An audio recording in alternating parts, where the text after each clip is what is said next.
दोस्तों, ऑपरेशन सिंदूर के समय इंडियन एयरफोर्स की ताकत को भारतीयों के साथ साथ दुनिया भर ने देखा। हमने देखा कि किस तरीके से इंडियन एयरफोर्स के फाइटर प्लेन्स ने पाकिस्तान के अंदर घुसकर न सिर्फ उनके फाइटर प्लेन्स को बल्कि उनके आतंकी अड्डों को भी तहस नहस कर दिया। इसी के साथ ही भारत में ये मांग तेजी से उठने लगी कि भारत के पास खुद का एक जेट इंजन होना चाहिए, यानी कि स्वदेशी इंजन होना चाहिए, जिससे हम अपने देश में बनाए जाने वाले फाइटर प्लेन्स को अपने ही इंजन के साथ उड़ा सकें।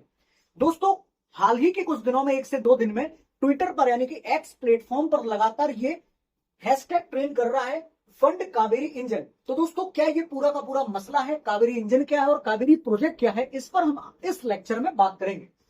तो देख सकते हैं आप, इस तरीके के ट्विटर पर ट्रेंड चल रहे हैं जिसमें लिखा है कि विदेशी भगाओ और स्वदेशी बनाओ। स्वदेशी बनाओ में किसके बनाने की बात हो रही है? तो ये बात हो रही है कावेरी इंजन की। तो आगे हम डिटेल में बात करेंगे कि कावेरी इंजन क्या है और कावेरी प्रोजेक्ट से इसका क्या लेना देना है।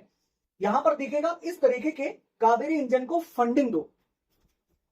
ये देखिएगा, पंडित जी बढ़िया हवन कर रहे हैं यहां पर और बताया गया है कि भारत को आत्मनिर्भर बनाओ। तो ये एक्स प्लेटफॉर्म पर ट्रेंड होने वाले कुछ इस तरीके के इमेजेस हैं। यहां देखिए आप, शहबाज शरीफ के द्वारा भी कहा जा रहा है कि फंड कावेरी इंजन, यानी कि वो भी कह रहे हैं एक मीम के माध्यम से कि भारत को अब कावेरी इंजन बनाने के लिए फंड देना चाहिए। तो समझते हैं इस मसले को।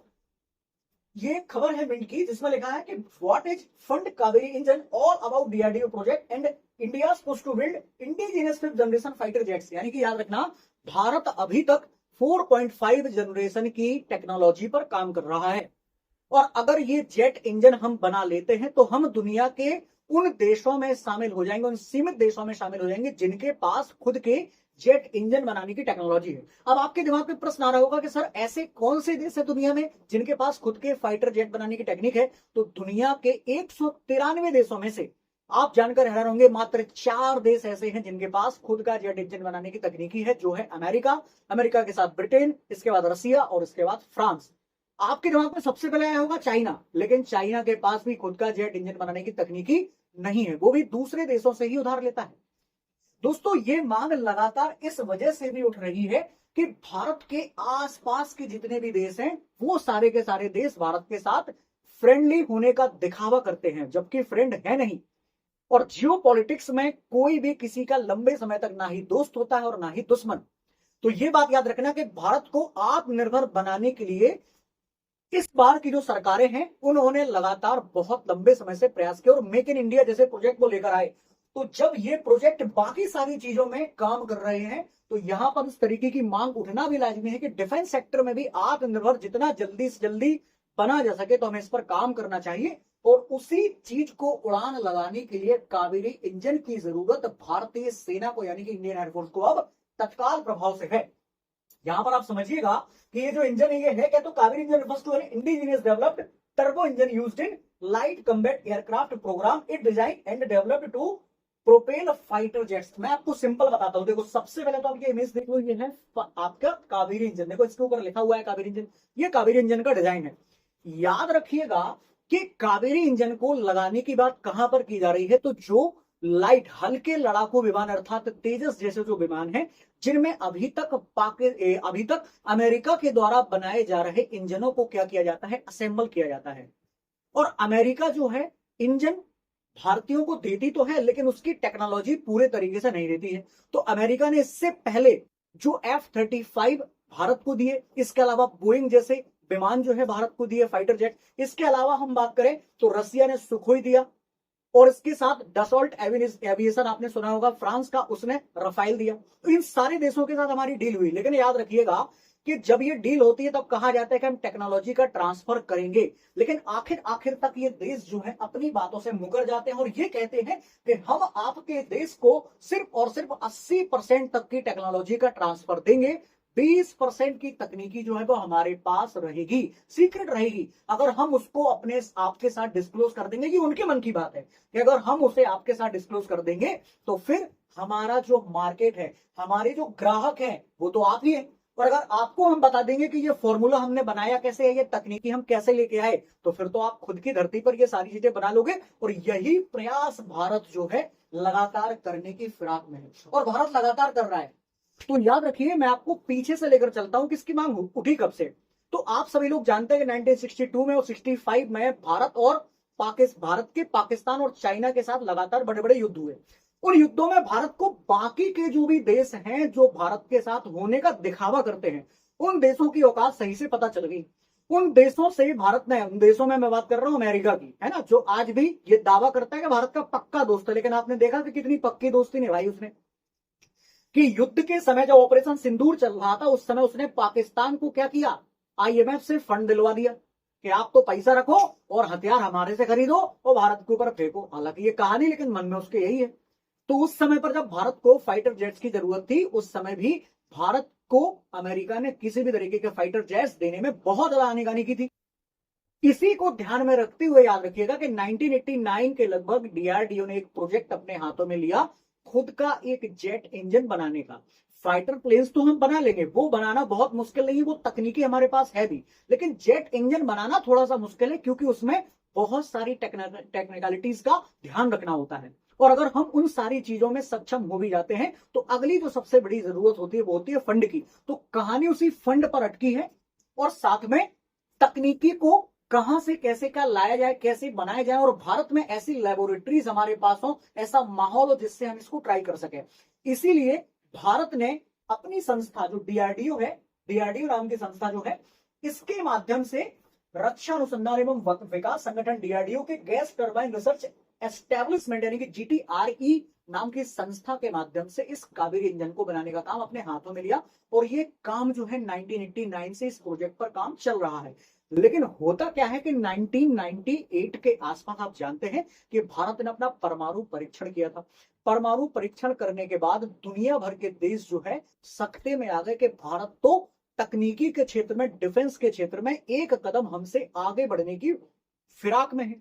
इसीलिए उन्होंने क्या किया कि भारत के ऊपर बहुत तगड़े सैंक्शन लगा दिए। सैंक्शन किस तरीके के थे? तो आर्थिक सैंक्शन तो अपनी जगह है, टेक्नोलॉजी के तौर पर सैंक्शन अलग थे, कि भारत देश को अब दुनिया के कोई भी देश, कोई भी खतरनाक सी तकनीकी जो है जिससे भारत इस टेक्नोलॉजी में और ज्यादा आगे बढ़ जाए, इस तरीके की कोई तकनीकी का ट्रांसफर नहीं करेगा। लेकिन हमेशा हालात एक जैसे नहीं रहते। हालात जब सामान्य हुए तो डीआरडीओ की इस इकाई ने एक बार फिर से काम जो है वो प्रारंभ किया, लेकिन तकनीकी समस्याएं बहुत सारी आ रही थी, लेबोरेटरीज की समस्या और टेस्टिंग की समस्या, क्योंकि इसकी टेस्टिंग हाई एल्टीट्यूड पर की जानी थी, बहुत अधिक ऊंचाई पर, क्योंकि तेजस जैसे विमान या हल्के जो विमान है या एएमसीए जिनको कहा जाता है, ऐसे विमान जो है बहुत ऊंचाई पर उड़ते हैं, तो ऐसी व्यवस्था भारत में नहीं थी। इसलिए आप याद रखना कि 2014 के बाद रसिया ने डीआरडीओ के साथ कोऑर्डिनेशन किया, और उसके साथ ही भारत की टेस्टिंग जो है, यानी कि कावेरी इंजन की जो टेस्टिंग है वो चल रही है रसिया में।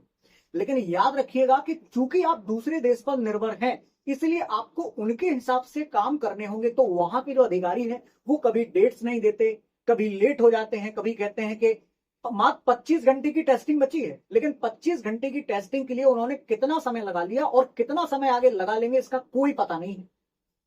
इसीलिए आप याद रखिएगा कि भारत के अलावा, भारत के बाहर, जैसे अमेरिका की कुछ कंपनियां हैं, फ्रांस की कुछ कंपनियां हैं, ब्रिटेन की कुछ कंपनियां हैं, है ना, जैसे आपने कुछ कंपनियों के नाम सुने होंगे, जैसे एक सैफ्रॉन करके कंपनी है फ्रांस की। इसके अलावा एक और कंपनी है जिसका नाम है रोल्स रॉयस। ये क्या करती है? हवाई जहाजों के इंजन किसी जमाने में बनाते थे। तो इन लोगों ने भी ऐसा कहा है कि हम भी कावेरी इंजन को बनाने में आपकी मदद कर सकते हैं, उन्होंने ऐसी इच्छा जाहिर की।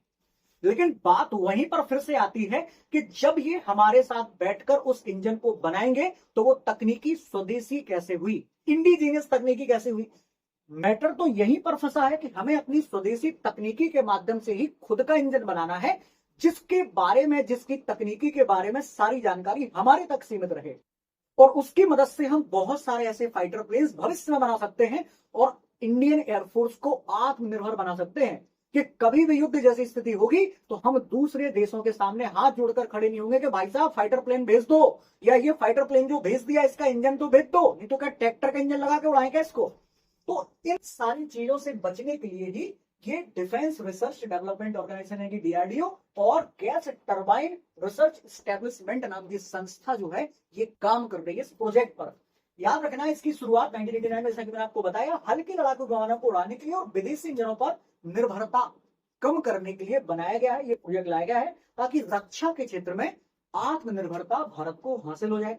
ये प्रोजेक्ट जो है अब तक इतना डिले क्यों हो रहा है, तो उसका कारण है चुनौतियों में मटेरियल, जो उसमें मटेरियल लगेगा, इसके साथ फंड की कमी, और साथ साथ में टेक्नोलॉजी से जो चीजें हैं वो इसकी देरी का कारण है। कावेरी इंजन को पूरी तरीके से बंद नहीं किया गया है, यानी कि इस प्रोजेक्ट को डीआरडीओ अब इसे मानव रहित हवाई जहाज यानी कि यूएवी और घातक यूसीएवी और संभावित रूप से जो एएमसीए है यानी कि 5वीं जनरेशन के एडवांस मीडियम कॉम्बैट एयरक्राफ्ट जो है उनके लिए भी इसको ट्राई करने का प्रयास कर रहा है कि कावेरी इंजन एक बार डेवलप हो जाए तो हम कावेरी इंजन को ही इस वाले 5th जनरेशन के फाइटर प्लेन में यूज कर सकते हैं। और हाल ही में अभी सरकार ने एएमसीए को यानी कि इसके डेवलपमेंट को भी मंजूरी दी है, अभी आप लोगों ने न्यूज वगैरह में देखा होगा। तो हाल के वर्षों में इस कावेरी इंजन की प्रासंगिकता इसलिए भी बढ़ गई है क्योंकि भारत स्वदेशी तकनीकी पर बहुत तेजी से काम करने में लगा है। ट्विटर पर तो यहां तक ट्रेंड हुआ दोस्तों कि लोगों ने ये कहा कि आप लाडली लक्ष्मी योजना जो है, इसके अलावा जो भी आप फ्री की योजनाएं देते हैं उन सारी योजनाओं को प्लीज बंद करिए। अगर आप हमसे 18% जीएसटी लेते हैं, आप हमसे 28% जीएसटी लेते हैं, तो आप हमसे 28 की जगह 30% लीजिए, 18 की जगह 20% लीजिए, और उससे जो फंड आपके पास है 2% एक्स्ट्रा टैक्स से, उस फंड को कावेरी इंजन को बनाने में लगाइए।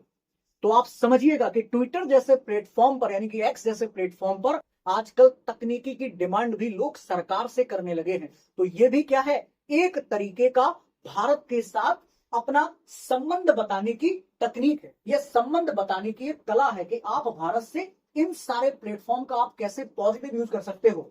याद रखना कि ऑपरेशन सिंदूर के बाद इस प्रोजेक्ट को फिर से तेज करने की मांग चल रही है ताकि जो भी टेक्निकलिटीज हो, जो भी समस्याएं हो, जो भी डिफरेंसेस हो देशों के बीच में, तकनीकी के बीच में, उन डिफरेंसेस को दूर किया जाए और इस पर काम किया जाए। याद रखिएगा ये है आपका तेजस और यहां पर ये है आपका क्या, कावेरी इंजन। तो इसी कावेरी इंजन को इसी तेजस में लगाने की बात जो है चल रही है, लेकिन समस्याएं जो है वो आ रही है, इसलिए फंड की बात की गई। तो दोस्तों इस मुद्दे पर हमने पूरे एक एक टॉपिक पर चर्चा की, एक एक बात आपको बताई। रसिया से जैसी टेस्टिंग पूरी होगी तो हमारा कावेरी इंजन को बनाने का जो, और कावेरी इंजन को पूरे तरीके से तेजस में भी और एएमसीए में यूज करने का जो सपना है ये पूरा हो जाएगा, और भारत आने वाले समय में स्वदेशी तकनीक में क्या हो जाएगा, आत्मनिर्भर हो जाएगा। और इंडियन एयरफोर्स को खुली छूट रहेगी कि कितने भी फाइटर प्लेन्स का आप यूज करिए, हम युद्ध के समय और सामान्य समय में कभी भी दुश्मन देश पर या बाहर के किसी देश पर निर्भर नहीं रहेंगे। तो दोस्तों ये पूरा टॉपिक आपको कैसा लगा, अपनी प्रतिक्रिया जरूर दीजिएगा। मिलते हैं अगली क्लास में। All the best. भारत माता की जय।